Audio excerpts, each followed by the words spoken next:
No último vídeo nós comentamos sobre o quão difícil pode ser para escrever uma boa HQ do Batman. Agora imagina você ser encarregado de escrever uma HQ do Batman e companhia. E não tô falando da Liga da Justiça. Bom, então hoje nós vamos comentar sobre Detective Comics do Renascimento. A premissa da revista é bem simples, mas pode acabar sendo muito complicada para quem tá por fora. Imagina que tem uma ameaça grande o suficiente para que o Batman se sinta na obrigação de ter que treinar os membros da Bat-família que não são muito experientes, digamos. E para isso ele vai chamar ninguém menos que a Batwoman, minha integrante favorita da Bat-família. Pois bem, e esse é o início do primeiro arco da revista Detective Comics, que é chamado de Exército das Sombras. Uma grande conspiração tá rolando e o Batman, Batwoman e Bat-família, no caso Jason Todd, órfã e spoiler, tem que tentar sobreviver e acabar com essa conspiração. No início eu meio que torci o nariz pra essa revista porque eles meteram cara de barro no início. E pegar o Tim Drake, que é um Robin que... Antes eu falei Jason Todd, né? Droga. Pegar o Tim Drake, que é um Robin que ele já é consagrado, ele já tem treinamento, ele já é o mais esperto dos Robins, pra dizer que ele precisa ser treinado, eu achei forçação de barra. Mas logo eu vi que eu tava enganado quando eu percebi a habilidade do... Pera aí, qual é o nome do cara? Mas o roteiro do James Tynion consegue ser simplesmente maravilhoso nos diálogos e nas situações. Junto com a arte do... Ai cacete, esqueci de novo o nome do cara. Álvaro Martínez. Faz uma combinação perfeita. E que por muito pouco mesmo, não é a melhor revista do Renascimento. Eles tiveram muita coragem em mudar uns parâmetros muito fundamentais na Bat-família.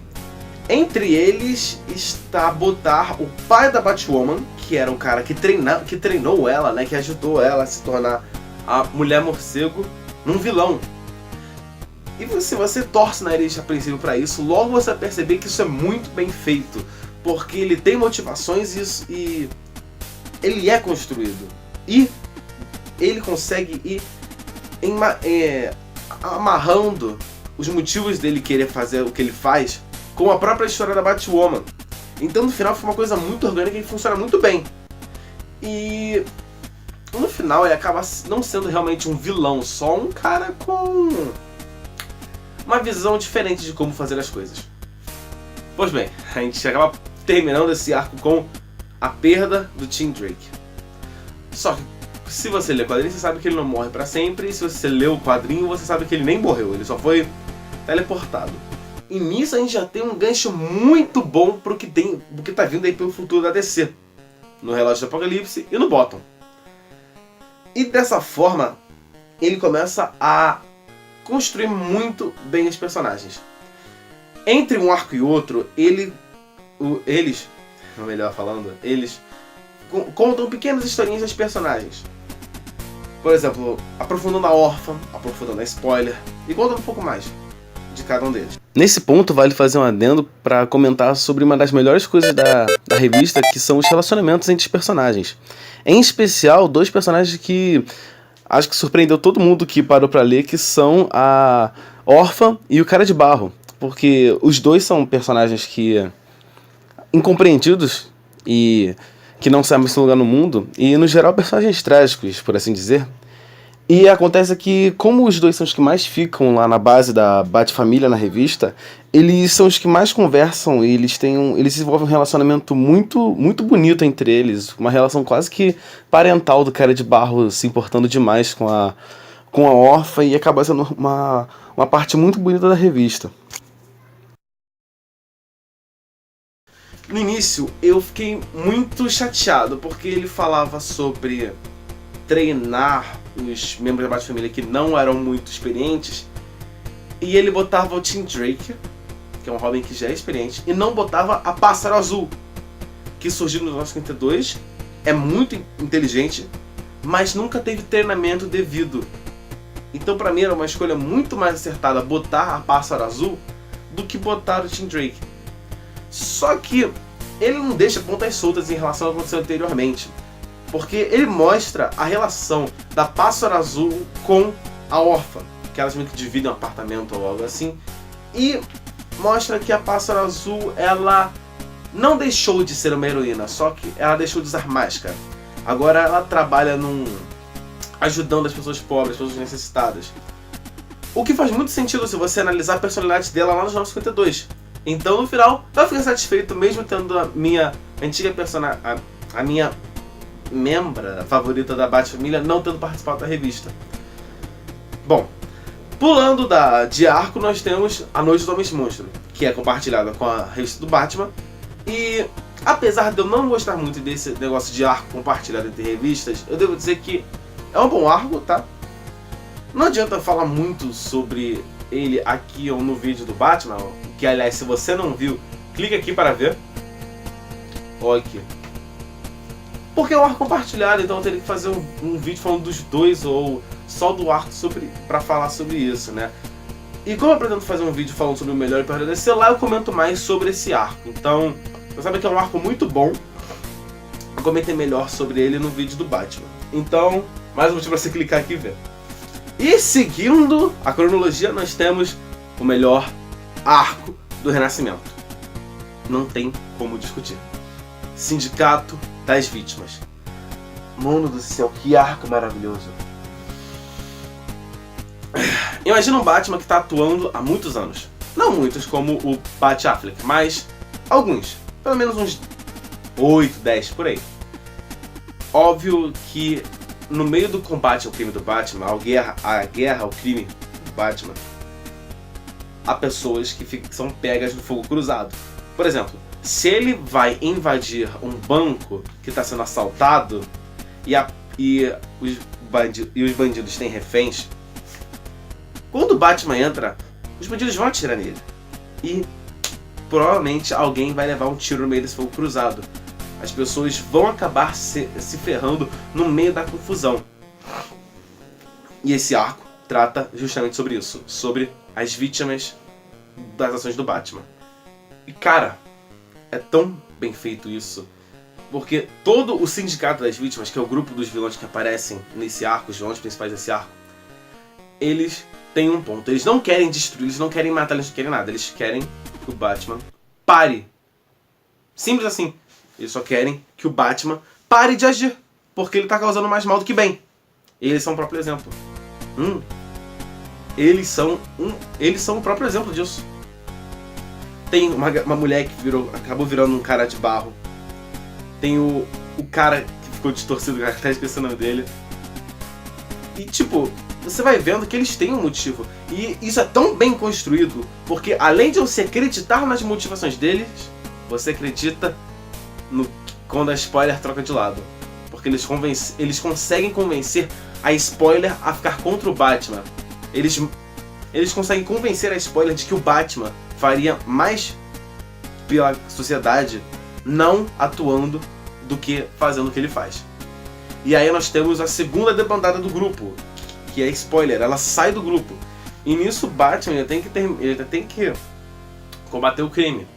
Ainda tem vestígios do exército do arco anterior. Então ele junta mais duas pessoas. Ele junta o Azrael, que é um personagem que nos 952 não teve muito destaque nas revistas do Batman, e o Batwing, que é um personagem que eu pessoalmente não gostava, tá? Eu não gostei dele na Corporação Batman, eu não gostei dele nos 952, eu não gostei dele nos arcos em que ele apareceu. Eu sempre achei ele um personagem muito dispensável, muito cópia de Tony Stark. Mas nesse arco ele faz diferente, ele mostra... O James Tynion, ele consegue mostrar que... Opa! O James Tynion mostra uns lados do Batwing que não foram mostrados antes. E assim ele acaba fazendo um Batwing, um personagem ótimo, diferente do que aconteceu no arco 52, em que não deram bola pra ele e acabou sendo jogado na história. E aí nós vamos pro próximo arco, Liga das Sombras. Lembra que eu falei que ele deixou capítulos entre os arcos para comentar sobre o passado dos personagens e desenvolver eles? Então, ele aproveita justamente isso. Ele pega o capítulo em que ele aprofundou a órfã e usa isso de gancho lá na frente, um arco depois, para poder fazer um arco justamente sobre ela, sobre a família dela e sobre como ela veio ao mundo e o que ela é. Porque, se você não sabe, o Damian, o filho do Batman, desde pequeno, desde que ele nasceu, ele foi treinado pela Liga das Sombras. Por isso que ele é um Robin tão apelão como ele é. E a Orphan é mais ou menos isso. Só que ela foi treinada por uma parte diferente da Liga das Sombras. A Liga das Sombras teve uma ramificação muito mais violenta, se é que tem como ser mais violenta do que a Liga dos Assassinos, e acabou tendo a Orphan, que ela é filha da da comandante da operação. E aí ela vai fazer o que a Liga das Sombras tentou fazer: limpar Gotham e limpar o mundo. Só que as próprias ligas entram em confronto e o Batman fica no meio, porque o Ra's al Ghul entrega o Batman pra... Eu esqueci o nome da mulher, cara. Pra mãe da Orphan, e acontece uma guerra entre as facções, só que uma guerra no submundo de Gotham, longe dos holofotes, longe do bate-sinal, longe das ruas, nos esgotos e nas vielas escuras. Então, esse fato de ser uma guerra oculta e ter uma personagem que não sabe o que ela é, em que lado ela deveria estar, poderia ser uma coisa muito clichê. Porém, de novo, o James Tynion nos surpreende com um arco maravilhoso. E é isso que eu tô dizendo. O primeiro arco, o Exército das Sombras, é maravilhoso. O Sindicato das Vítimas é genial. Melhor arco do Renascimento, como eu já disse. E a Liga das Sombras é um arco muito, muito bom. Então por que ele não é a melhor revista do Renascimento pra mim? Por causa da Noite dos Homens Monstros. Porque é um arco compartilhado e você tem que comprar 2 revistas pra entender ele inteiro. E ele não chega tão no mesmo patamar dos outros arcos da Detective Comics. Por isso ela não é a melhor revista do Renascimento. Se não fosse pela Noite dos Homens Monstros, ela seria a melhor revista do Renascimento. E eu volto aqui a repetir o que eu falei no vídeo do Batman. E provavelmente vou repetir em todos esses vídeos. São só 3 edições ainda. Dá pra comprar.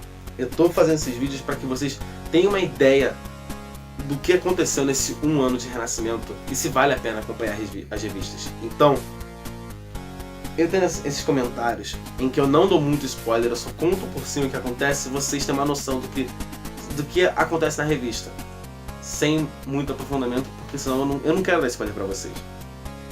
Então, é mais ou menos isso o que eu tinha pra comentar da Detective Comics.